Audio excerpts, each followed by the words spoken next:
আসসালামু আলাইকুম রহমতুল্লাহি বরকাতু। আমি আপনাদের সামনে আজকে ওই এর পূর্বে একটা এরকম দিয়েছি, ভিডিও দিয়েছি, আজকেও দিচ্ছি এই কারণে যে এই কথাগুলো ব্যাপকভাবে আলোচনা হচ্ছে এবং এই আলোচনা করতে গিয়ে আমরা আসলে রসুল সাল্লাহ সাল্লামের কর্মনীতির আদর্শের বিপরীতে কথা বলছি। আর এ বলার কারণে যে আমাদের ইমান যাবে এ ব্যাপারে আমরা কেউ ভ্রুক্ষেপ করছি না। এই জন্যই আমি আপনাদের সামনে একটু কথা বলতে চাই। সেটা হলো আল্লাহ নবী আল্লাহ নবী কিন্তু মক্কাতে যখন দাওয়াত শুরু করলেন, আল্লাহর পক্ষ থেকে নবুয়ত পেলেন। নবুয়ত পেয়ে সেই দায়িত্ব নিয়ে যখন মানুষের সামনে তিনি প্রচার করলেন, ওই যে পাহাড়ে চূড়ায় উঠে বলছিলেন যে কুলু লা ইলাহা ইল্লাল্লাহু তুফলিহুন, বড় আল্লাহ ছাড়া কোনো ইলাহ নাই, মাবুদ নাই, প্রকৃতপক্ষে আল্লাহ আমাদের একমাত্র মাবুদ এবং উনি ছাড়া আমাদের কেউ এক নাই, আমি তার রসুল। এই কথা বলেছিল তখন আবু জেহেল কঙ্কর মাটিতে তুলে নিয়ে রসুলের মুখমণ্ডলে নিক্ষেপ করার কারণে রসুলের মুখমণ্ডল দিয়ে রক্ত ঝরেছিল। তার মানে যে আরবের একটা নীতি ছিল, নিয়ম নীতি ছিল এইরকম যে কোনো এলাকা থেকে কোনো গোত্রের উপর যদি আক্রমণ আসে তাহলে তারা সংকেত হিসাবে ওই পাহাড়ের চূড়া তুলে ডাকাডাকি করবে বা যে কোনো সংকেত দিলে সব মানুষ ওইখানে এসে জড়ো হয়। তো রসুল সাল্লাহ সাল্লাম ওইভাবে একটা ডাক দিয়ে ওখানে তাদেরকে জড়ো করলেন, করার পরে তিনি কলমা শুনিয়ে দিলেন। কলমা শুনে দেওয়ার পরে তারা এত ক্ষিপ্ত হয়ে গেল যে রসুলের মুখের উপরে কঙ্কর মারল। তাহলে এখান থেকে বুঝতে হবে যে কোরআনটা নাজিল হয়েছে আরবি ভাষায়, আর তাদের লোকগুলাও ছিল আরবি ভাষাভাষী, যার ফলে তারা কলেমার অর্থ বুঝেছিল। এখন সবাই কলেমার দাওয়াত দেন, আমরা বুঝি না, তো না বুঝেই তো অনেকে এক করি, কিন্তু আসলে কোরআন এবং কোরআন বুঝেই আমাদের পড়তে হবে। তাহলে তারা কি বুঝলো যে রসুল কি বলতে চায় তারা বুঝতে পেরেছে, এই কারণেই তারা তার মুখে মণ্ডলে এক করেছে। তখন আবু জাহেল বলেছিল, হে মোহাম্মদ, এই এই কথাগুলা বলতেই তুমি আমাদেরকে ডেকেছ?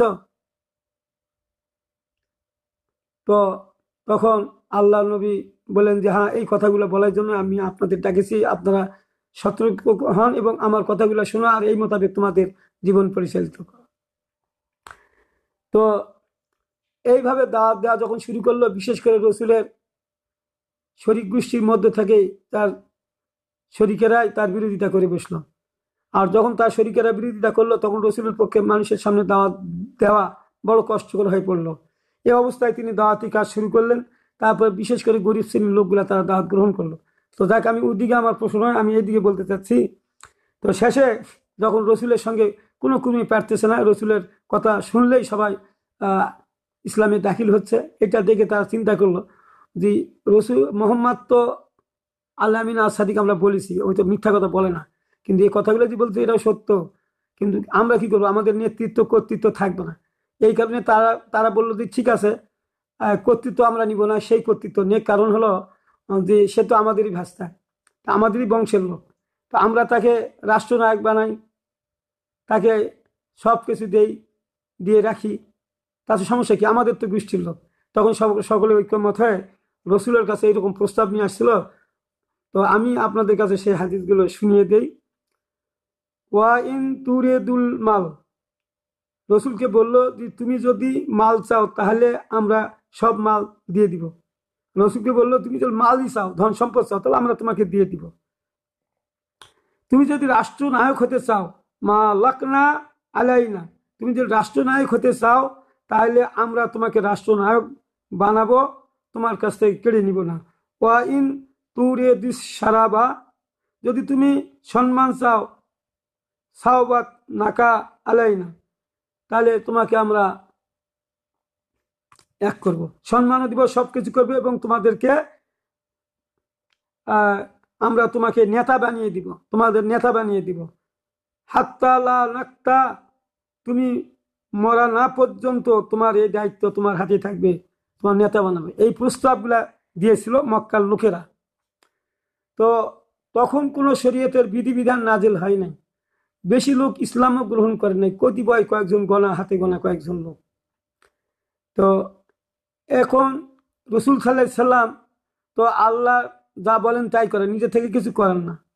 ইন আত্তাবিউ ইল্লা মা ইউহা ইলাইয়া, আল্লাহ যা বলেন আমার রসুল তাই করেন, আর আমাদেরও উচিত রসুল যা বলবে আমাদেরও তাই গ্রহণ করে না। ওমা আতাকুমুর রসুল ফাখুযুহু, আমার আল্লাহ বলছে আমার রসুল যা দেয় তোমরা তা গ্রহণ করো। আমার নাহাকুম আনহু ফান্তাহু, যে আমার রসুল যা থেকে তোমাদের নিষেধ করে তা থেকে তোমরা বিরত থাকো। তাহলে আল্লাহ নিজেই বলছেন যে আমার রসুল যা দেয় তা গ্রহণ করো, আর যা থেকে নিষেধ করে তা থেকে বিরত হও। যদিও এটা পরকার হাদিস, আমি এখানে বলার পিছনে কারণ হলো যে আমি ওই কথাটা বলতে চাই, বুঝালাম যেমন রসুল যেমন আল্লাহর আনুগত্য করে, তা আমাদেরকেও রসুলের যা বলবে তাই শুনতে হবে। এখন প্রশ্ন হলো যে কিছু আলেম ভাই তারা এটা বলেন যে এই দেখেন অমুক দলের লোকেরা ক্ষমতা চান, ক্ষমতা চান, ক্ষমতা চান, ক্ষমতা ক্ষমতা লুভি, রসুল ক্ষমতা নেন নাই আর আপনারা ক্ষমতা চান, রসুলের ক্ষমতার প্রয়োজন হয় নাই, রসুলের দিতে চাইছে তাও নেয় নাই, আর আপনারা এটা নেওয়ার জন্য লম্পঝম্প করতেছেন, মানে কি না কি করতেছেন, আল্লাহ রসুলের কোনো তোয়াক্কা করেন না, আপনারা রসুলের কোনো হুকুম মানেন না, কিচ্ছু মানেন না, তোমরা লোভে পড়ে গেছো, তোমরা লোভে পড়ে গেছো, তোমরা সম্পদের লোভে পড়ে গেছো। আমি আপনাদের সামনে এই কথাটা ধরে আমি আপনাদের কাছে কিছু কথা বলতে চাই। আচ্ছা, সাধারণভাবে আমরা যেটা বুঝি, সাধারণভাবে এটা হাদিস কোরআন না, সাধারণভাবে একটা আমরা বুঝি যে একজন প্রেসিডেন্ট হলে তার তো মন্ত্রী পরিষদ থাকে, খাদ্যমন্ত্রী, পররাষ্ট্রমন্ত্রী, স্বরাষ্ট্রমন্ত্রী, সমাজ কল্যাণ মন্ত্রী, রেলমন্ত্রী, এরোপ্লেন মন্ত্রী, বৈদেশিক, তারপরে হলো যোগাযোগ মন্ত্রী, থাকে কিনা? থাকে। তো তো প্রেসিডেন্ট তো এমনি থাকে, কিন্তু কন্ট্রোল কারা করে? কন্ট্রোল করে তো তারা যারা মন্ত্রী পরিষদটাই পরিচালনা করে, দেশটা কন্ট্রোলে নিয়ে আসার জন্য তারাই সব চেষ্টা করে। তো রসুল যদি মনে করেন, ধরে নিলাম আপনাদের কথা নিয়ে আমি ধরে নিলাম যে রসুল সেখানে ক্ষমতা নিয়ে নিল, তাহলে দেশ কি আল্লাহর আইন আসতো? মদ জুয়া বন্ধ হতো? ঘুষ সুদ জেনা বিবেচার বন্ধ হতো? বলেন, বন্ধ হতো নাকি? রসুল তো দেখতে যেত না, এটা তো সব ওগুলাই করতো, মারে দূরে সব খাই তো শেষ করে দিত। তা আল্লাহ জানেন না যে আমি রসুলকে কি দায়িত্ব দিয়ে পাঠিয়েছি? আর সেই দায়িত্বটা এবং সেই পরিবেশের লোক তৈরি না হলে তাকে রাষ্ট্র ক্ষমতা দেওয়া যাবে না, এটা কি আল্লাহ বুঝেন না? আর যেহেতু আল্লাহ রসুলকে পরিচালিত করেন ওহির মাধ্যমে, তো আপনাদের আমাদের বুঝতে হবে না, আমরা আলেম মানুষ, আমাদেরকে বুঝতে হবে না যে এটা কখনকার হাদিসটা, আর মক্কাতে দিতে চাইছিল। তো এখন প্রশ্ন হলো যে আমি একটা হাদিস দিতে চাচ্ছি আপনাদের, সেটা হলো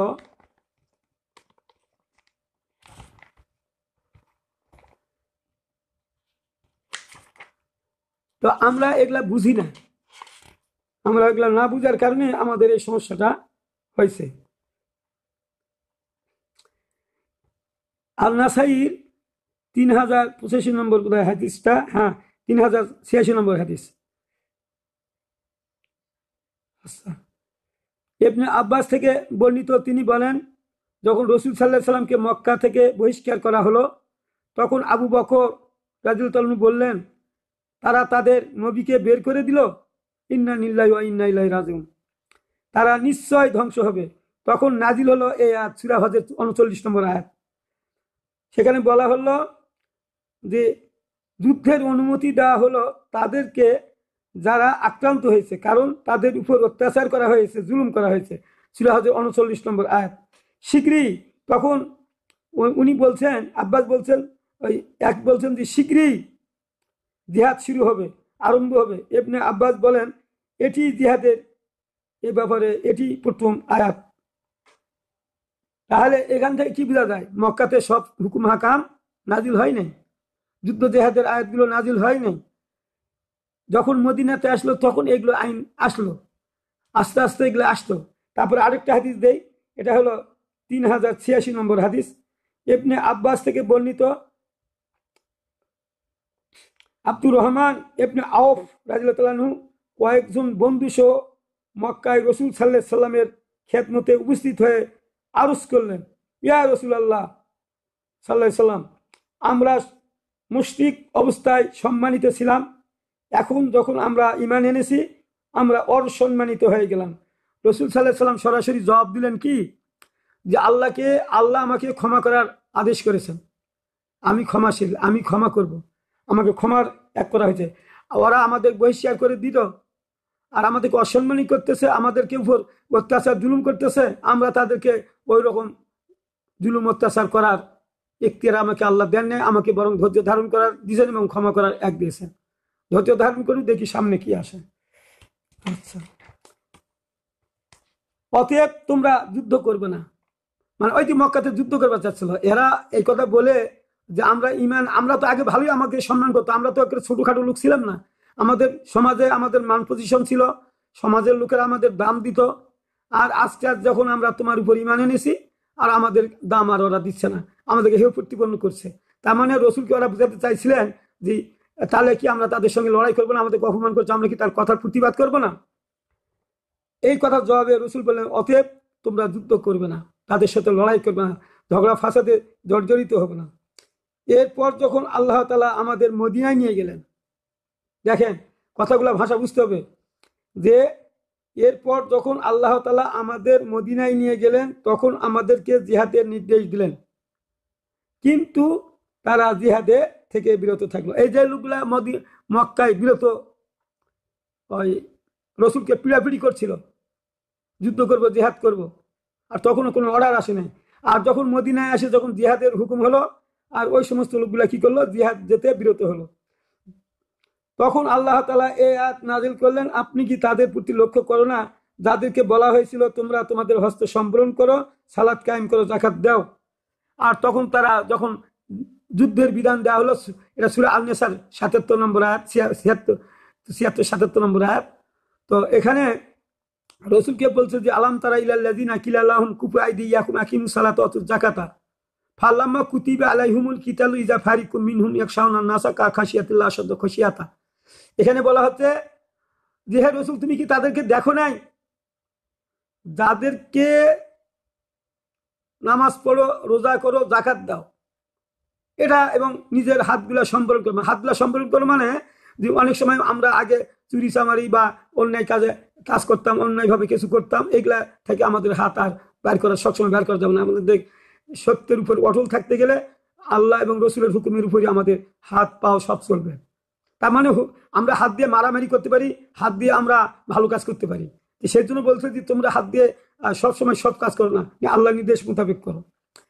তো যখনই যুদ্ধের বিধান দেওয়া হলো তখন তারা ভয় করতেছিল, যেমন ভয় করা আল্লাহকে ভয় করার মতো তার থেকে বেশি মানুষকে ভয় করা লাগলো। এখানে আল্লাহ বলছে যে হে রসুল, তুমি কি দেখো না তারা কি বলেছিল, যে তারা হলো এইরকম কর্মকাণ্ড তারা করেছিল, ভয় করেছিল, যাকাত দিবে, নামাজ পড়বে, সবকিছু করবে, কিন্তু যুদ্ধে তারা যাবে না। কালু রাব্বানা লিমা কাতাবতা আলাইনাল কিতাব, হে আল্লাহ, তুমি আমাদের উপর কেন যুদ্ধের বিধান চাপিয়ে দিলে, আমাদেরকে একটু সময় দাও, আমরা একটু সময় এক করে নিয়ে পরে নয় যুদ্ধ করবো। আল্লাহ বলল, ইল্লা কালিল, আর দুনিয়ার জীবনটা সামান্যতম, আর তোমরা এই দুনিয়ার জীবন নিয়ে সন্তুষ্ট হয়ে গেলে।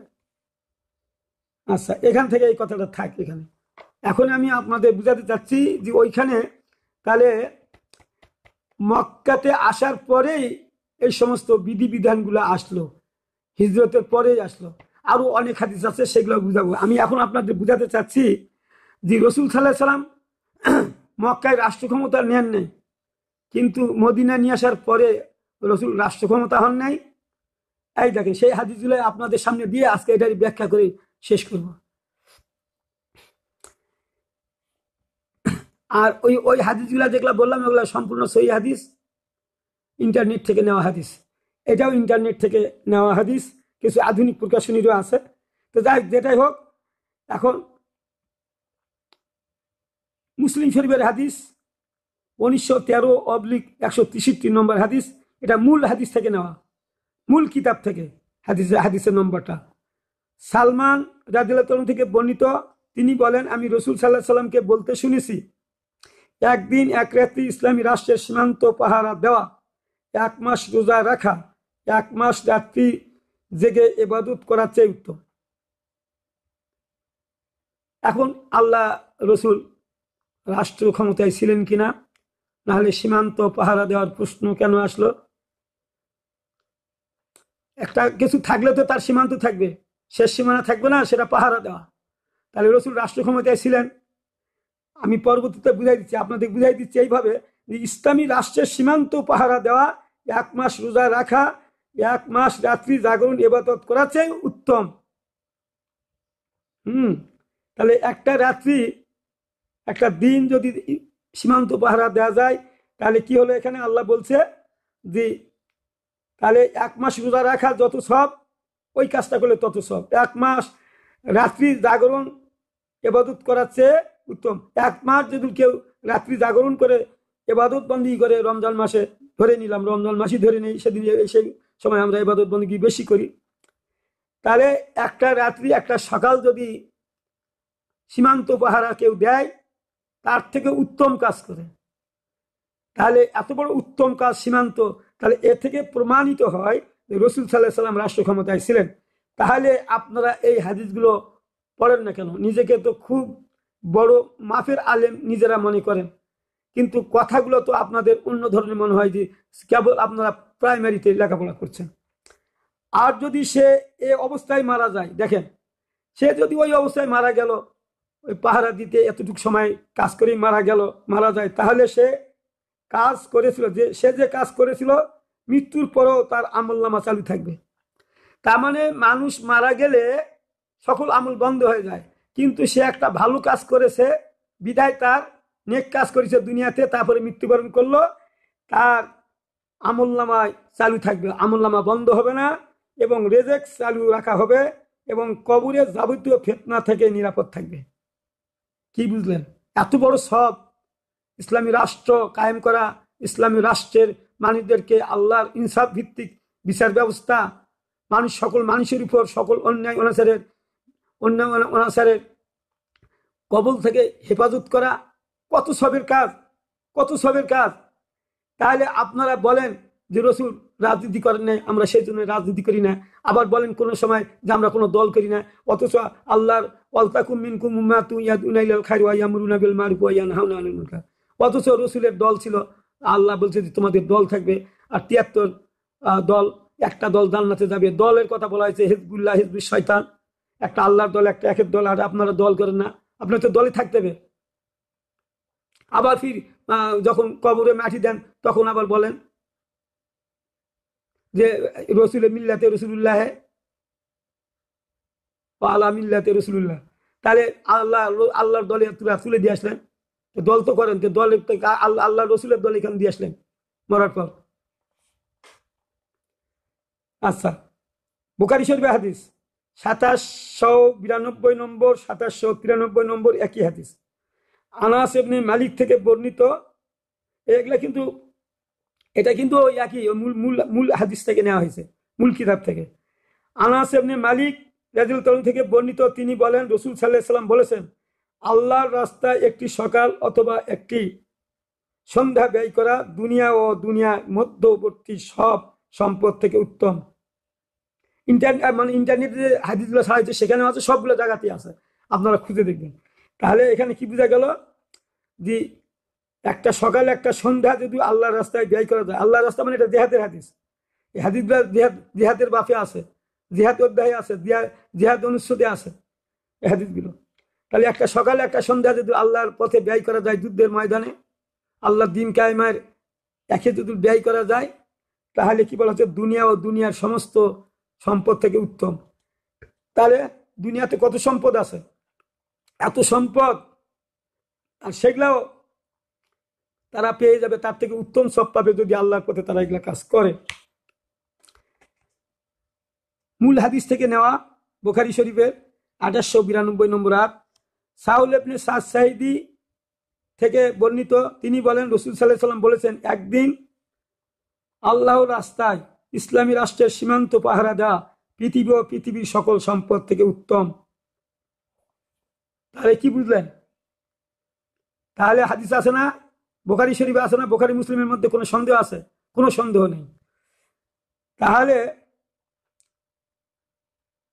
এই যে কথা বলা হলো যে সীমান্ত পাহারা দেওয়া, সীমান্ত পাহারা দিতে গেলে তো রাষ্ট্র ছিল, আর রাষ্ট্রের নেতা তো আল্লাহর রসুল ছিলেন, তো প্রমাণিত হয়ে যাচ্ছে।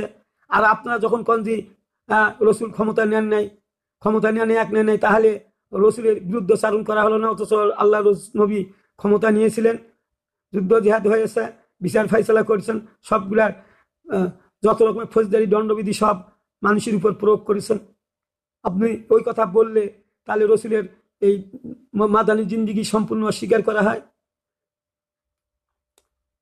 আবার দেখেন, জান্নাতে তোমাদের কারো চাবুক রাখার জায়গা পৃথিবী ও পৃথিবীর সকল সম্পদ থেকে উত্তম। জান্নাতে যে চাবুক রাখার একটা জায়গা, চাবুক রাখার জায়গা, এইরকম জায়গা পৃথিবী ও পৃথিবীর সকল সম্পদ থেকে উত্তম। তাহলে জান্নাতে যাওয়া কত বড় সবের ব্যাপার আসে। এই লোকগুলা সেই জান্নাতে যাবে একটা সকাল একটা সন্ধ্যা, যদি সীমান্ত পাহারা দেয়, পৃথিবী ও পৃথিবীর সকল সম্পদ থেকে উত্তম। জিহাদের উদ্দেশ্যে ওই একই হাদিসে আছে, আমি ছাট করে বলতেছি, জিহাদের উদ্দেশ্যে বান্দার একটা সকাল একটা সন্ধ্যা আল্লাহর রাস্তায় ব্যয় করা পৃথিবী ও পৃথিবীর সকল সম্পদ থেকে উত্তম।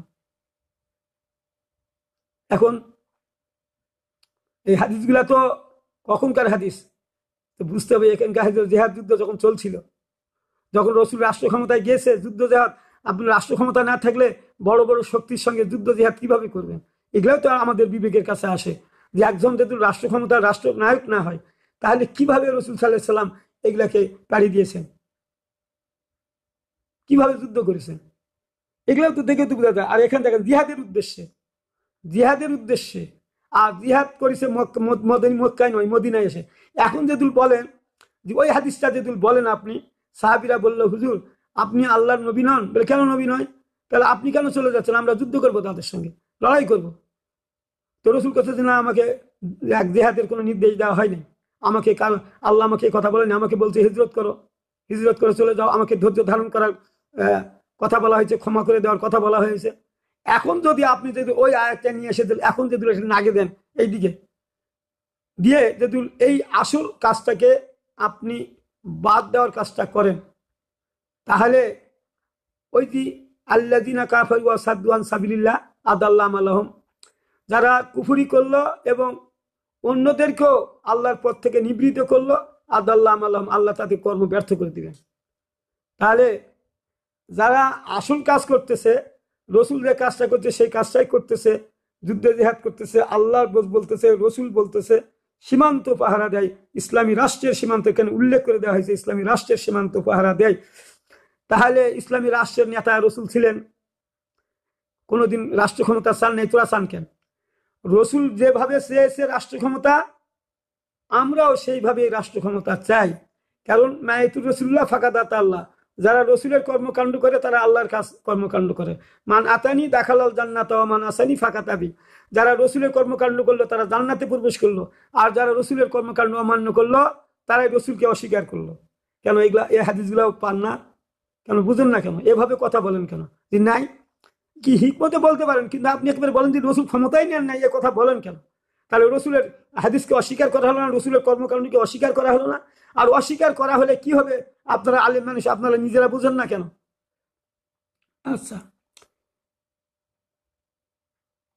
তাহলে পৃথিবীর সকল সম্পদ থেকে উত্তম। একটা হাদিস আছে, যারা জেহেদি আন্দোলন করে তারা কিন্তু এই কথা বলে, সব গুনাহ মাফ হবে, জিহাদ করলে, ওই যে জানমাল দিয়ে আল্লাহর পথে জিহাদ করলে সব গুনাহ মাফ করে দিবেন। তুমিনুনা বিল্লাহি ওয়া রাসূলিহি ওয়া তুজাহিদুনা ফি সাবিলিল্লাহি বিআমওয়ালিকুম ওয়া আনফুসিকুম যালিকুম খায়রুল লাকুম ইন কুনতুম তা'লামুন।